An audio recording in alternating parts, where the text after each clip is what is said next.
nós vamos falar sobre reações de alguém que viu o Salvador, de pessoas que viram o Salvador e aprender um pouquinho com elas e aprender um pouquinho com essa porção das Escrituras nessa noite.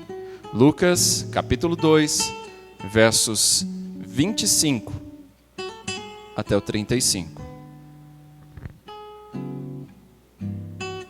Havia em Jerusalém um homem chamado Simeão, que era justo e piedoso, e que esperava a consolação de Israel. E o Espírito Santo estava sobre ele. Fora-lhe revelado pelo Espírito Santo que ele não morreria antes de ver o Cristo do Senhor. Movido pelo Espírito, ele foi ao templo. Quando os pais trouxeram o menino Jesus para lhe fazerem o que requeria o costume da lei, Simeão o tomou nos braços e louvou a Deus, dizendo: Ó soberano, como prometeste, agora podes despedir em paz o teu servo, pois os meus olhos já viram a tua salvação, que preparaste à vista de todos os povos, luz para a revelação aos gentios e para a glória de Israel, teu povo. O pai e a mãe do menino estavam admirados com o que fora dito a respeito dele. E Simeão os abençoou e disse a Maria, mãe de Jesus: Este menino está destinado a causar a queda e o soerguimento de muitos em Israel, e a ser um sinal de contradição, de modo que o pensamento de muitos corações será revelado. Quanto a você, uma espada atravessará a sua alma. Estava ali a profetisa Ana, filha de Fanuel, da tribo de Aser. Era muito idosa, tinha vivido com seu marido 7 anos depois de se casar, e então permanecera viúva até a idade de 84 anos. Nunca deixava o templo, adorava a Deus jejuando e orando dia e noite.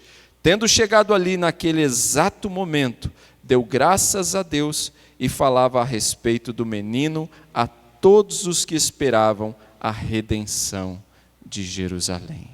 Até aí. Meus irmãos, se nós fizermos uma análise da história da humanidade, nós vamos ver que ela é marcada por momentos de crise. E se observarmos mais detidamente a história do povo de Deus, nós vamos ver que mais ainda, nós vamos ver momentos de decadência, momentos de crise, momentos muito confusos, momentos difíceis. O livro do profeta Isaías, aquele momento em que o profeta Isaías traz aquela mensagem, o seu povo, o povo de Deus, vivia extremamente confuso, vivia momentos cruéis. Inclusive há até músicas de coral falando sobre isso, né? Quando o povo de Deus vivia negros dias de terror, Deus então enviou Isaías com amor, para provar que o mundo iria ter em breve um Redentor, uma virgem há de dar à luz, e o nome que terá há de ser Emanuel. De fato, quando nós olhamos a história é marcada por momentos difíceis, momentos de decadência.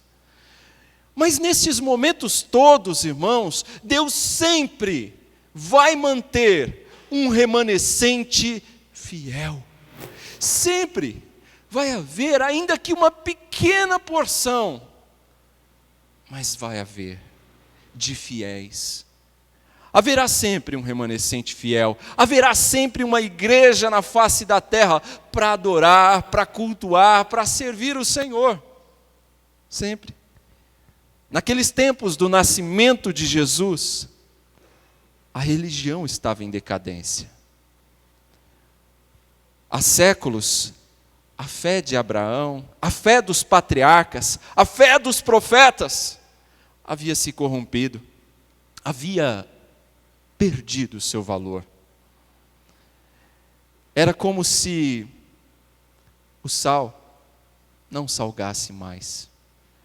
A nação de Israel, que foi chamada por Deus para ser a vitrine de Deus, o modelo de Deus às nações, estava toda manchada, depredada. Aquela luz que deveria servir a iluminar um mundo em trevas, parecia estar apagada. E é nesse contexto de trevas que aparece então Simeão. Esse homem surge do nada.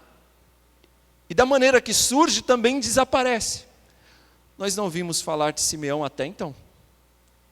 E não ouviremos em outro lugar, somente aqui. Simeão aparece como um remanescente fiel, como um Ló em Sodoma, como um Noé numa terra inundada por maldade, como um Elias no meio de tantos profetas de Baal. Assim surge Simeão neste contexto, num contexto de decadência, onde havia um pequeno remanescente fiel. É certo que não era somente Simeão, havia outros ali, como os pais de Jesus, Isabel, Zacarias, e alguns poucos que ainda guardavam a sua fé no Deus de Abraão. Aquele homem chamado Simeão não desistia da sua fé. Ele aguardava esperançosamente o surgimento, o nascimento do Salvador. O texto começa dizendo exatamente isso. Havia em Jerusalém um homem chamado Simeão, que era justo e piedoso, e que esperava a consolação de Israel.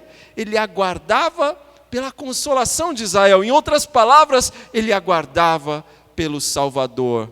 Ele não era como os homens contaminados de sua época, a exemplo dos fariseus, dos mestres da lei, dos hipócritas daquela época. Ele não estava contaminado com essa frieza espiritual, mas ele fazia sim parte de um remanescente fiel. Pouco se sabe sobre ele. Nenhum título é atribuído aqui a Simeão.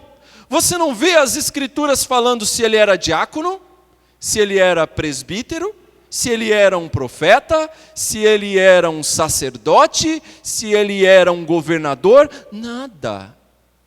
Simeão é um retrato daquilo que nós costumeiramente chamamos nos nossos dias de leigo.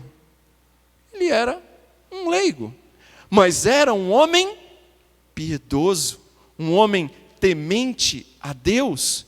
E os termos que são utilizados aqui, justo e piedoso. A ideia de justo é alguém que no trato para com o próximo, no trato para com os homens, ele era justo, correto.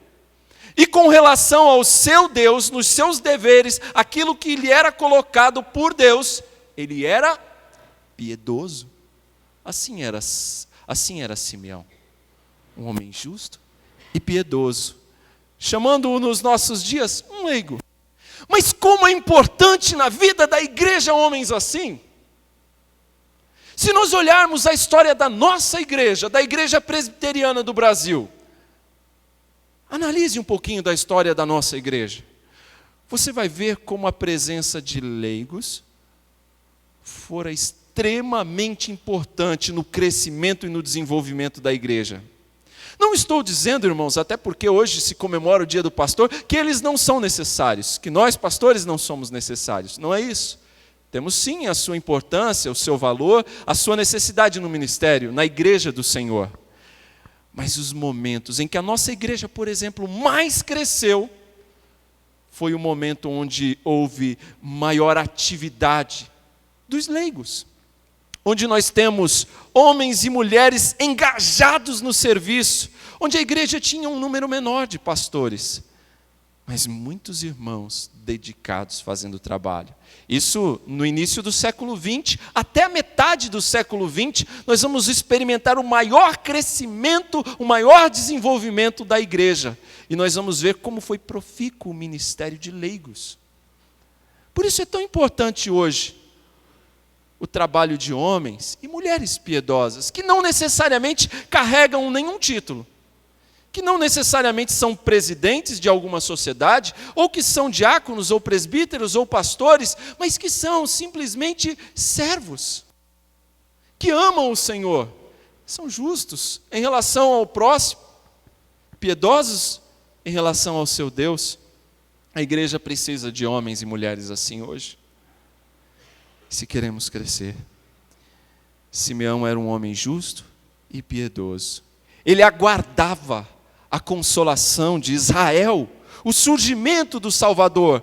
Assim como Maria, assim como Isabel, Zacarias e outros, ele aguardava o cumprimento das promessas, do esperado, do desejado Messias.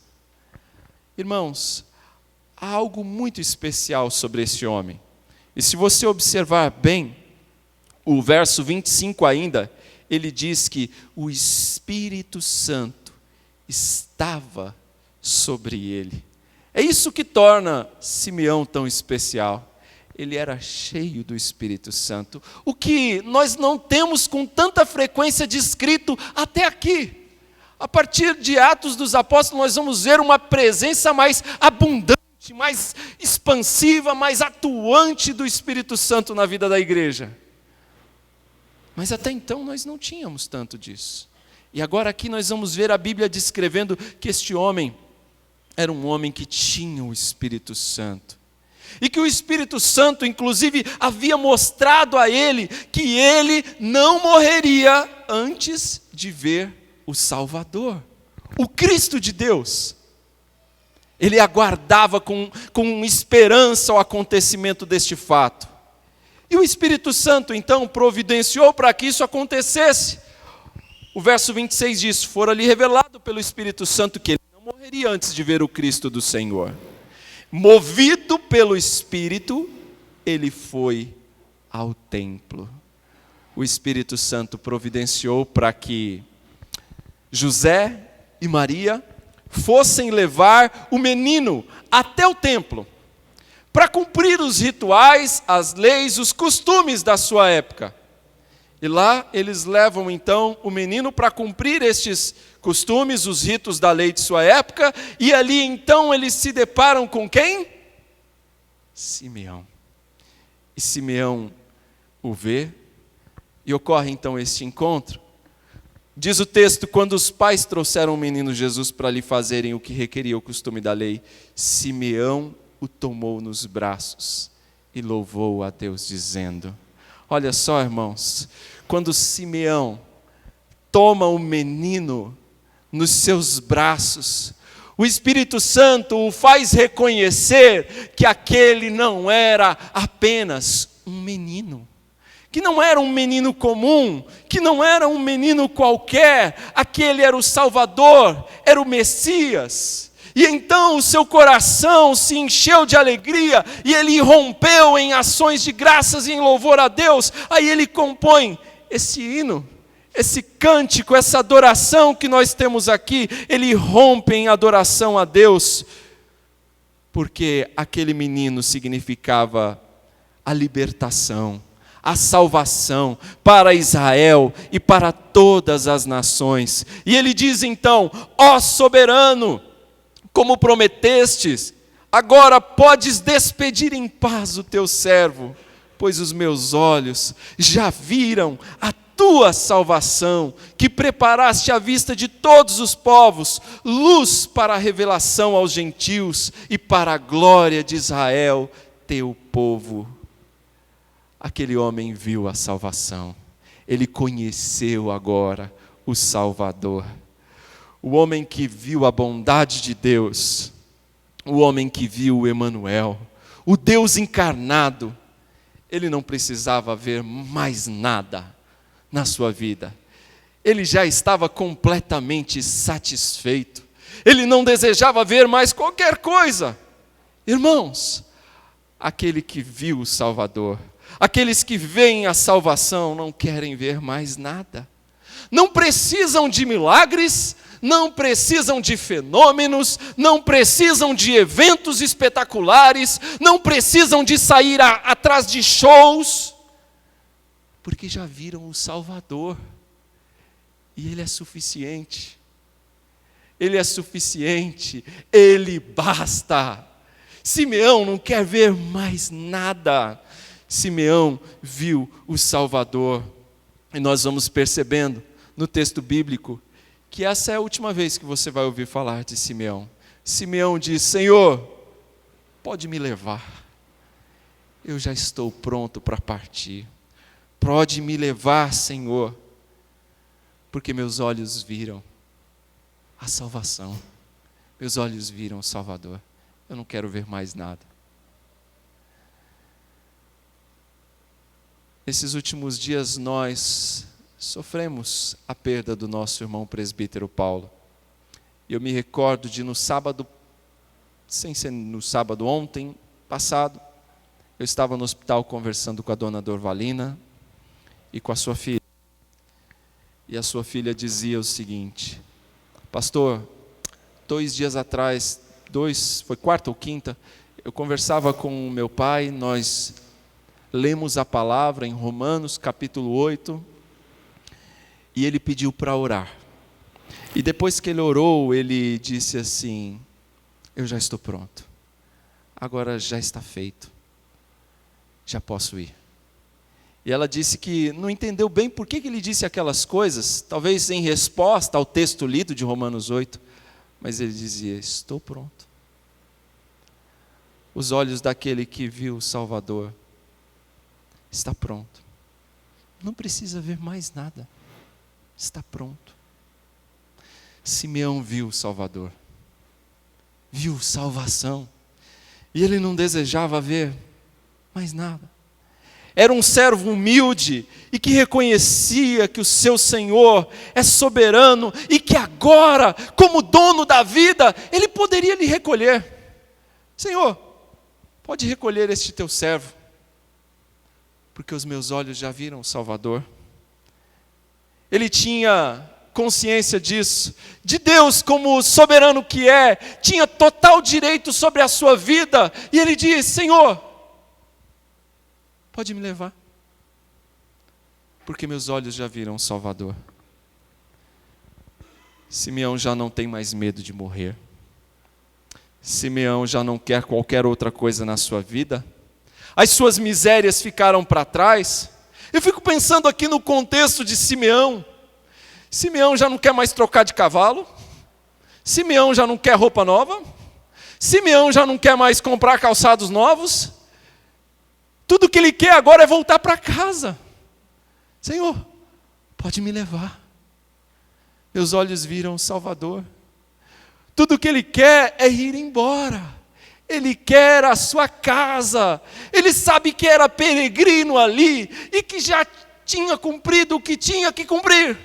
E que agora ele quer voltar para casa. Ele sabia que tinha uma casa nova esperando por ele. Ele sabia que tinha vestes branquinhas esperando por ele. Ele sabia que tinha uma cidade nova para morar. E é isso que Simeão deseja, porque ele viu o Salvador. E ele não quer outra coisa mais. Ele não precisa mais de pintar a casa, não precisa mais de acordar cedo para ir para o templo no outro dia, porque ele agora quer ir para casa, não quer ver outra coisa. Irmãos, hoje nós vemos tantas pessoas brigando, lutando, se matando por metais sem valor diante de Deus. Nós vemos pessoas se matando por alguns trocados. Tantas pessoas que estão nas igrejas aí afora, mas se esquecem da glória final que aguarda aqueles que confiam no Senhor. Se esquecem disso. Simeão não se esqueceu.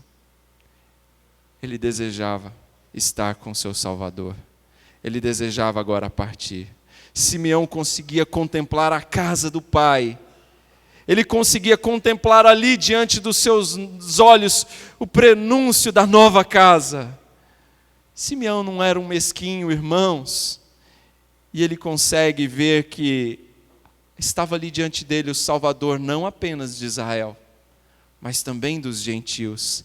Ele diz: luz para a revelação aos gentios e para a glória de Israel, seu povo. Verso 32. E é amparado nesta certeza da redenção, uma fé assim bem alicerçada neste Redentor, que faz com que alguém como Simeão consiga enxergar naquele instante mais do que um menino. Simeão não enxergava pura e simplesmente ali um bebezinho, um menino. Mas Simeão, através do Espírito Santo, ele enxergava ali salvação. Ele enxergava o Cristo de Deus. E é por isso que ele diz àquela mãe e àquele pai, a Maria e a José, que aquele ali era luz para a salvação dos gentios e para Israel. Irmãos, as pessoas que veem o Salvador estão sempre prontas para partir em paz. Para partir em paz. São pessoas que sabem para onde vão, porque tem um Salvador, como Simeão. Simeão viu a salvação, já podia partir em paz, porque ele viu. Simeão também vai trazer uma palavra aos pais do menino, e o texto diz isso, verso 33. O pai e a mãe do menino estavam admirados com o que fora dito a respeito dele. E Simeão os abençoou e disse a Maria, mãe de Jesus: este menino está destinado a causar a queda e o soerguimento de muitos em Israel, e a ser um sinal de contradição, de modo que o pensamento de muitos corações será revelado. Aquela alegria parecia trazer também um misto de tristeza junto. Ele disse que aquele menino viria a ser um grande divisor, um divisor eterno, e que ele fora assim determinado por Deus para ser esse divisor. Ou seja, o que Simeão está dizendo naquele instante para Maria e para José: este menino é um grande divisor eterno. Aqueles que o aceitarem serão recebidos pelo Pai, serão exaltados, glorificados, recebidos eternamente pelo Pai. Mas aqueles que o rejeitarem, estes serão eternamente rejeitados pelo Pai. Ele está dizendo: olha, aqueles que o receberem serão recebidos no reino de Deus, e aqueles que o negarem serão afastados do reino de Deus. Era isso que Simeão estava dizendo, irmãos. Se reagissem de maneira positiva, seriam recebidos, mas se o negassem, seriam afastados do reino de Deus, do dia das núpcias. Veja, não existe neutralidade, irmãos. E isso é muito sério. Não tem meio termo. Ou aceita ou não aceita o Salvador. Não existe neutralidade aqui. Ele veio causar esta divisão. Ou recebe, ou recusa. Não tem meio termo. Simeão diz a Maria que, verso 35, quanto a você, uma espada atravessará a sua alma. Simeão diz a Maria que ela vai sentir como que uma espada atravessando a sua alma. Ou seja, ele está dizendo a ela aqui de maneira profética o que ela vai sofrer ainda por conta do seu filho. O quanto ela vai sofrer quando vê-lo sendo maltratado, quando vê-lo sendo crucificado. Mas o que Simeão não diz a ela é a alegria que ela iria sentir ao vê-lo ressurreto, ao vê-lo subindo aos céus, onde está hoje assentado à destra de Deus. Eu disse um misto de alegria e tristeza, Mas o texto nos diz que Simeão não estava só. Maria e José também não estavam. E outra pessoa também aparece no texto, além de Maria, José, o menino Jesus e Simeão. Era alguém também, assim como o Simeão, completamente desconhecido, não aparece em nenhuma outra passagem bíblica, somente aqui. E também desaparece depois. Curiosamente, esta também era a situação dos pastores que estavam no campo. Aparecem aqui e não aparecem depois. Inclusive é lá que Deus os encontra e os chama para serem testemunhas do nascimento de Jesus. Aparece agora no verso 36. Estava ali a profetisa Ana, filha de Fanuel, da tribo de Aser. Era muito idosa. Tinha vivido com seu marido 7 anos depois de se casar. E então permanecera viúva até a idade de 84 anos. Uma breve descrição de quem era essa mulher, esta profetisa, já idosa. Irmãos, precisamos lembrar aqui o contexto, algo que o presbítero Samir já vem falando, já falou aqui algumas vezes, e eu reitero. Nós temos no que chamamos de período interbíblico, um período de 400 anos, em que o povo de Deus ficou sem a voz profética. Não havia profetas nesse período. O último, Malaquias, cerca de 400 e pouco antes de Cristo, foi o último. Agora, nós vamos ver, o próximo profeta sendo citado aqui é uma profetisa, é uma mulher chamada Ana, mais de 400 anos depois. Malaquias havia profetizado a plenitude dos tempos, o tempo de Deus, o tempo em que viria o Redentor no seu santo templo. Depois desse período de silêncio, aparece então essa profetisa no tempo de Deus. O nome dela é Ana, Ana que significa graça. Era uma senhora viúva, vivia certamente privações, como viúva que era, e nós sabemos pelos textos bíblicos, que era a classe mais desfavorecida, mais sofrida daquela época, eram os órfãos e as viúvas, bem como os estrangeiros. Assim era Ana, certamente uma mulher que experimentou privações, mas que amou a casa do Senhor e ali viveu. O texto nos diz, na continuação da descrição aqui, nunca deixava o templo, adorava a Deus, jejuando e orando dia e noite. Dia e noite. Estava no templo, servindo, adorando o seu Senhor. Esta era Ana. Meus irmãos, nós vemos aqui a descrição de uma mulher que se consagrava a Deus. Era uma mulher que buscava a Deus constantemente, que vivia servindo a Deus com alegria o tempo todo. Nós temos outros homens de Deus e mulheres de Deus no decorrer da história que também fizeram o mesmo.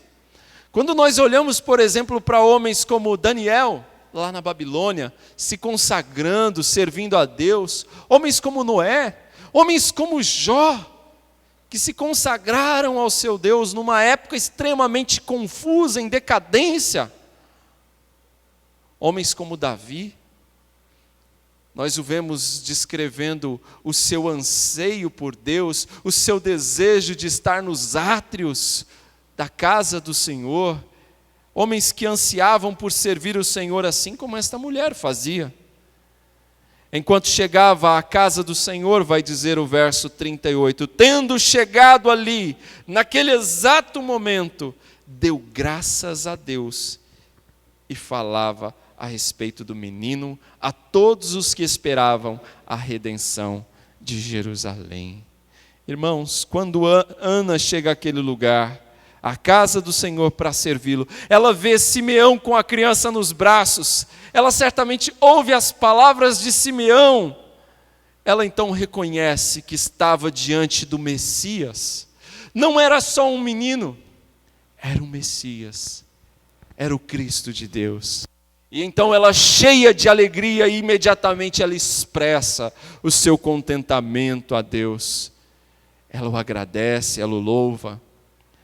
Irmãos, que lição nós podemos extrair destes relatos? Os nossos dias, os dias de hoje, são dias de muitas opções, muitos lugares para se estar. E nós não precisamos estar exatamente no templo para termos um encontro com Deus. Não é só na igreja que nós encontramos com o Senhor.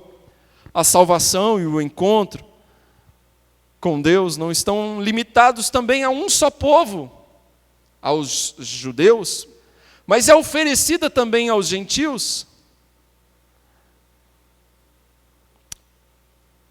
Os nossos olhos precisam enxergar mais do que um menino. Precisam enxergar um Salvador. Precisamos nos consagrar a este Salvador. Está aqui, irmãos, diante de nós, duas pessoas que entendiam bem isso, que entendiam muito bem. E por que eu estou falando isso?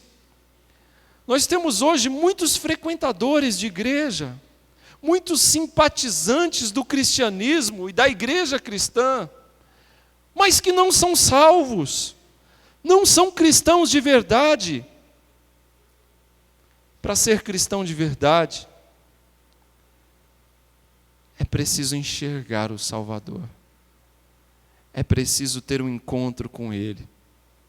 É preciso, tal como Ana e Simeão, consagrar-se a Ele. E a salvação do cristianismo é assim, irmãos. Tem a ver com esta entrega, tem a ver com este testemunho, tem a ver com santidade, tem a ver com a nossa consagração e total devoção ao Senhor, como Ana. Dia e noite servia ao Senhor. Que consagração, irmãos. Que Deus encontre em nós servos assim, como Ana, como Simeão. Ana é alguém que aguardava ansiosamente o Salvador e agora o via. E ela foi agraciada em vida, em poder reconhecer o Salvador do mundo. E ela sai dando testemunho a todos sobre isso. Irmãos, numa época de profundo esfriamento espiritual, de decadência moral, de valores, cristianismo em baixa, nós temos aqui uma mulher e um homem que tinham sua esperança inabalável, aguardando por seu Redentor, aguardando até vir o Salvador. E a pergunta que fica: e nós? E nós? Temos levado a sério a profecia? Temos levado a sério a palavra? Temos levado a sério o Salvador? Simeão e Ana levavam. Ana anuncia o aguardado Salvador. Quando olhamos para Ana, vemos que há muito trabalho ainda a realizar, independente da nossa idade. Mesmo para aqueles que já estão com idade avançada. Ana tinha 84 anos. E Ana passava o tempo orando, louvando a Deus e proclamando a verdade, testemunhando. Que forma maravilhosa de se passar os últimos anos da vida, não? Testemunhando do seu Salvador, independente da sua idade. Há muito trabalho a ser feito. Vamos aprender com Ana. Temos esta mesma fé de Simeão e Ana, irmãos. Temos esta mesma alegria daqueles que viram o Salvador. Temos esta alegria destes olhos que enxergaram a salvação. Nós vivemos um momento em que os cristãos não mais se deslumbram com a glória de Deus, com o Salvador. É como se os nossos olhos estivessem míopes e não conseguissem mais se encantar com a beleza da salvação, com a beleza do Salvador. Meus irmãos, precisamos dessa mesma consagração de Ana e de Simeão. Quando a soberania de Deus é reconhecida em cada esfera, há consolação, seja na vida, seja na morte. Simeão, eu não quero ver mais nada, Senhor. Pode me levar. Meus olhos já viram a salvação. Por fim, o nascimento e a vida de Jesus, irmãos, é a linha divisória da história. O cume que separa as águas. A nossa relação com Ele é decisiva para o mal ou para o bem. Para a salvação ou para a condenação. Não dá para ficar em cima do muro e não dá para ficar indiferente. De uma ou de outra maneira, você precisa de se relacionar com o Salvador. Talvez você já deu muitas cabeçadas ao longo da sua vida. E essa é a oportunidade que Deus está te dando de ver o Salvador e andar com Ele.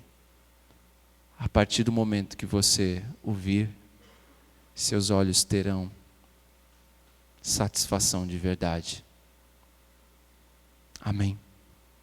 Vamos nos colocar de pé, vamos falar com o Senhor, agradecendo-o por essa noite.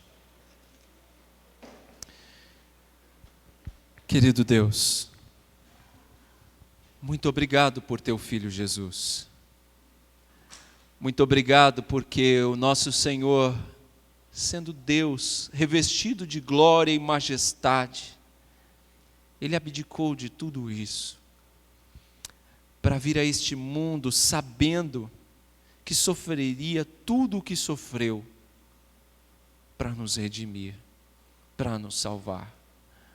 Por isso, Pai, nós queremos adorar o Senhor, assim como Simeão, assim como Zacarias, assim como Maria, assim como os anjos, os pastores, assim como os teus servos do passado, entoavam adoração e louvor ao Senhor, cantavam ao teu nome, bendiziam ao Senhor, engrandeciam o Senhor. Assim também, Senhor, a nossa alma engrandece ao Senhor, porque o Senhor tem sido misericordioso para conosco, tem cuidado das nossas vidas, tem nos alcançado com o teu amor, tem aberto os nossos olhos e nos feito ver, nos feito enxergar a salvação. Por isso nós o adoramos. Por isso, Senhor, nós não queremos qualquer outro tipo de satisfação que o mundo ofereça, porque já temos o Salvador e Ele é suficiente. Senhor, traga esta alegria ao nosso coração. Faz-nos deslumbrar diante da glória do nosso Salvador. Faz-nos, Senhor, se alegrar e regozijar-se diante daquele que nos tirou das trevas, que nos tirou do atoleiro do pecado e nos deu nova vida. Faz-nos alegrar na beleza daquele que não é um menino, mas daquele que é já o nosso Redentor, daquele que já cresceu, daquele que hoje está exaltado à destra do Pai. Sim, de Cristo Jesus, o nosso Senhor. É no nome dele que nós adoramos, é no nome dele que nós oramos, que nós pedimos, é no nome dele que nós nos achegamos diante do Senhor, ó Pai, para adorá-lo e bendizê-lo. É no nome do Senhor Jesus que nós oramos.